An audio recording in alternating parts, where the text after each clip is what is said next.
before we study the Buddhist teaching, we should know that we are in a world of suffering.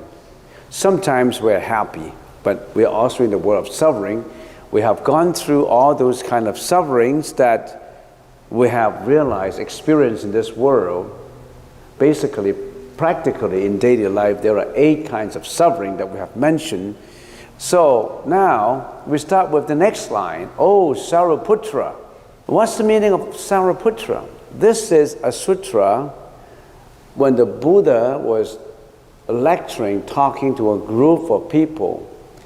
The Buddha was introducing the concept of emptiness, how Avalokitesvara Bodhisattva practice the concept of consciousness, the practice of visualizing consciousness to arrive at the truth. So the Buddha Sakyamuni, when he was lecturing, he was addressing, oh, Sariputra, this is what it is. This is about emptiness. This is about the philosophy of emptiness. So he was talking to Sariputra. Why not to other disciples and just Sariputra? What's the meaning of Sariputra? Sari is a kind of birds with pretty eyes. Sariputra is a Sanskrit word. And Putra means the son. So Sariputra means the son of pretty eyes bird. Why the son of pretty eyes bird? Sariputra is the disciple of Buddha Sakyamuni. He was regarded as one of the 10 great disciples whose knowledge of prajna is the most profound. In other words, Sariputra specializes in the research and investigation and the exposition of emptiness, of prajna. Sariputra's mom, who gave birth to Sariputra, had very pretty eyes. His mom had very pretty eyes, like the eyes of pretty bird's eyes. Sari is a kind of bird with very pretty eyes, and everybody addressed Sariputra's mom as Sari, the pretty eyes woman. So Sariputra was given birth by a pretty eyed woman, so they call Sariputra the son. Putra means the son of pretty eyes bird. So that's the reason why it's called Sariputra. And Sariputra was the most profound in understanding prajna. So that's the reason why Buddha Sakyamuni addressed, oh, Sariputra, this is what prajna is all about. The next is, form is not other than emptiness. Emptiness is not other than form. Form is emptiness, and emptiness is form. What does it mean? What does it mean by empty? What does it mean by form? Form, rupa in the Sanskrit language, is one of the 5 skandhas. And if we analyze form very crudely, without going into details, form is made up of the 5 elements, the earth, the fluid, the heat, movement, and space, the crucial, essential elements of material. And of course, all material is made up of elements, and elements can be broken further down into many, many things, but basically it's earth, which means hotness. All material has obstructions. So earth, hotness, it obstructs you because of its hotness. Fluid, liquid. Liquid is also material. It's a combination of H2O, hydrogen and oxygen. Material has heat in it, has temperature, it's like our body. Movement, everything in your body must move. There's a movement in the body. The air movement. And the air movement has space in it, that's why it moves. So all material has this 5 very crucial elements in it. That's why we call it material. So you know how the Buddha analyzed material? You see, for first-time comers, you should know that the Buddhist teaching is not about worship me, I'm the Buddha. I can take you to nirvana. I can take you to heaven. No, the Buddha said, learn the world, learn the earth, learn the cosmos, learn about yourself, learn about your body, learn about your mind. It's about an understanding of yourself. It's not about the faith in the Buddha, it's about yourself. Form arises from depending on causes and conditions. That's why we say form is not other than emptiness. Form is never apart from the truth of emptiness. Then what is emptiness? We're going to know about emptiness, which we already have explained. But we'll explain a little further. Emptiness means what? Empty of what? Emptiness because of everything is conditional causation. Everything is because of causes put together. The existence of a thing is because of conditional causation, the existence of all these dependent causes. Just an example, I'm a form, I'm a body. I'm a body and I don't have independent existence. My body exists because of all causes mature and put together. The many causes, the main cause, secondary cause, the primary cause, secondary causes, and their conditions. My mom and dad came together and produced me. And I exist because of health, because of water, because of air, because of everything. So my existence is dependent on many things. That means I'm empty. I'm empty of what? What is the opposite of empty? Full. So when I have a cup, and I have a cup of water, I pour out all the water, this cup is empty of what? Empty of water. But is this cup really empty? When you empty it of water, it is still full of air. So when you talk about emptiness, it's an illusion. It's empty of water, but it's empty not just of water. It's empty. Why? Because it does not have an inherent, independent existence. Our body is not independently exist.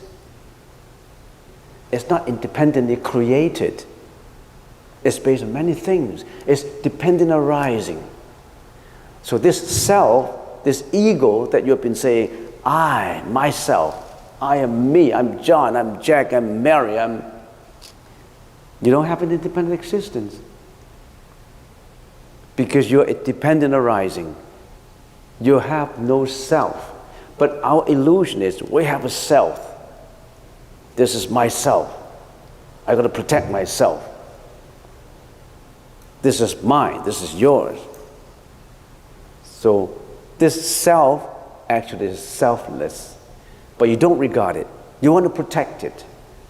You want to protect it even at the expense of hurting others. In the Sanskrit language is asvabhava, without its essence. And also one more concept is form is impermanent. It does not even have a permanent existence. Not just your body. Everything is impermanent. We know that. A primary school kid would know impermanence. We know from very young age that we're going to die. Nothing stays.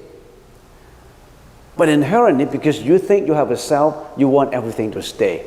You act as if everything stays. You want your house to stay, you want your asset to stay, you want your wife to stay, you want everything to be the same. You want no changes. Unless you are poor, you want to change to be rich. You know that everything is impermanent, but you act as if everything stays. You act like it's permanent, and that gives it a lot of suffering. That tortures you in the process of continuation of your life. That tortures you, that gives you a lot of suffering. Why in the Sutra it introduced the negative aspect of not, different from, and then the Sutra introduced the concept of is. First of all is, form is not different from emptiness. Emptiness is not different from form. That is a negation. It's a negation. And then in the third line you say, form is emptiness, emptiness is form. Why all of a sudden you have affirmation? You have negation and then you have affirmation. This sutra is logical and has a lot of wisdom in it. It explains by negation first, and then it explains by affirmation. It takes two perspectives to look at a thing. Look at it from a negative aspect and look at it from a positive aspect. That's how you comprehensively look at it. You don't just look at it from a negation point of view, you also look at it from an affirmative point of view. That's more comprehensive. Okay? So form refers to all phenomena. When we talk about form, sound is also regarded as form. It's a phenomenon. Everything you can think of is a phenomena. It's regarded as a form in this case. Not other than means not different from or not apart from. Empty of what? Empty of independent existence. Empty of a real truth, which you believe to be an inherent self. You want to be you. Everything comes into being due to conditional causation. Now that is what emptiness is all about. It's empty because its causes come together. It itself does not have an independent existence, and we attach that terminology and call it empty. In the Sanskrit language, it's called sunyata. You got to call it something, philosophy or concept or truth. You got to call it something and translate it in the common English language as empty. It does not mean non-existent. My body is empty. It does not mean my body does not exist. It exists, truly exists, but it exists void of an inherent independent existence. It exists, okay, but it's impermanent. It's dependent arising. It does not have a dependent self. That's the definition. That's the meaning of emptiness. I can carry on, but why don't we pause and think about something else? How does this help me? People like to say, how does this concept benefit me? I'm coming here to see what I can gain, how much I'll be interested in. I want to get something. Every trip I come, I want to get something. I want to benefit myself. Self, right? That's what you're talking about. Why don't you think about it? I carry on giving you the information, and you think about it. We talk about everything comes into being due to conditional causation. You sitting here because of certain conditions that contribute to your presence in here. You're sitting here because there are causes that lead you to come here. You don't come here without a reason, without a cause, without a condition. Your car broke down on the road, you can't come. Okay? If you're sick, you can't come. If you're biased and think, I don't want to go to a temple. Why should I go to a temple on a rainy day? You can't come. There are many conditions that impede you from coming, and there are also many conditions that encourage you to come. And in this case, the encouragement works more than the impediment. That's the reason why you come. So there are conditions. So if we further analyze it, we look at everything from two perspectives, by negation to by affirmation. That's not enough. It's from the angle of yes or no. That's not enough. We want to analyze conditional causation, emptiness, from four perspectives. First one is karma conditional causation. What does it mean? Karma is a Sanskrit word. Under the influence of karma, the conditions of reincarnation arises. Why is there a second life, a third life, a previous life, a present life, a future life? Because we are under the influence of karma. What is karma? We've got to venture into it. You expect to know everything in one sitting? No, not in 10. Maybe not even in 10 years to some people. To some people, maybe a year or two. To some people, not even in this lifetime. Would you understand what the Buddha means? And depends on what kind of karma you have. Depends on what is your conditional causation in your understanding. Everybody's understanding is different. Everybody's conditional causation is not the same. Everybody's face is not the same. Everybody's mind is not the same. Everybody's thought is never the same. Next, alaya conditional causation. What does it mean? It means all things arises from the alaya. What does alaya mean? Alaya is a Sanskrit word meaning consciousness. Everything is perceived through consciousness. So there's nothing without consciousness. Taragata gabba, conditional arising, or buddhadatta, conditional arising. What is buddhistdoor? That's a Sanskrit word. It means looking at conditional arising from the concept of eternity. Some people like to look to say, there must be an eternity. There must be a soul. So let's look at it from the perspective of eternity, a soul. Fourth, Dhammadhatu conditional arising.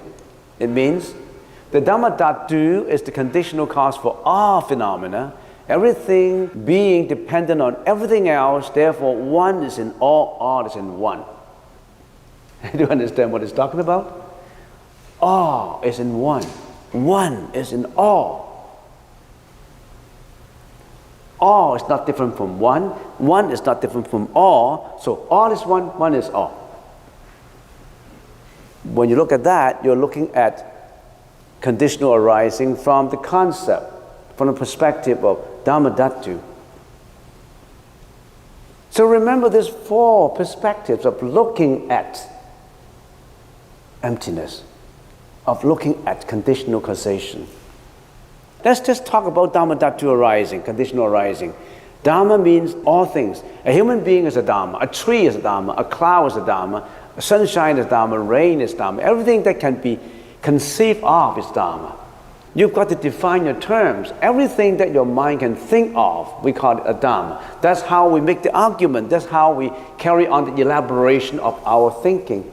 So when we say all Dhamma are marked with emptiness, we are saying everything has emptiness as its own nature. It means nothing can be born, nothing can die. What is the literal meaning of being born? Being born is out of nothing, boom, becomes something. How can it happen that out of nothing, boom, becomes something? And dying, that means something will be destroyed forever. But nothing will be destroyed. Why? We have to go further to understand this. If a thing is not empty, it cannot be there. If there is no conditional causation, nothing exists. So thanks to emptiness, everything exists. Form is not other than emptiness, because in form we find feelings, perception, conceptualization, volition, and consciousness. Emptiness makes everything comes into being. Emptiness is full of everything, full of life. To be empty does not mean non-existent. Emptiness is empty of independent existence, because everything is dependent arising. Because of emptiness, all conditions may come and all conditions may fail. Because of coming and going and coming and going, everything exists. So thank you very much, emptiness. Because of you, everything exists. Because of you, life is lively and active. Because of you, there are changes. Because of you, poor can change to be better, to be rich, and of course rich can be poor. Because of changes, we have hope. Because of emptiness, we have hope. It's just the opposite from what people think. Everything is empty. Oh, I'm hopeless. You don't understand emptiness. You're helpless in your conceptualization because you don't understand it properly. The whole universe is empty, but it is full. You will live a life that is full. You walk every highway. You climb every mountain, cross every stream. How active, how full, because there's a stream to cross, a mountain to climb, a highway to drive. All these changes make the whole world come true. I intend to talk about a lot more, but I can only finish 1% of what I want to say. And now they say, lunch, lunch, lunch. And that reminds me of the emptiness of my stomach, which has to be full. So maybe the chance of a sound of the bell going gives me hope in filling the emptiness of my stomach. So let's get to the cafeteria and then ask questions at cafeteria.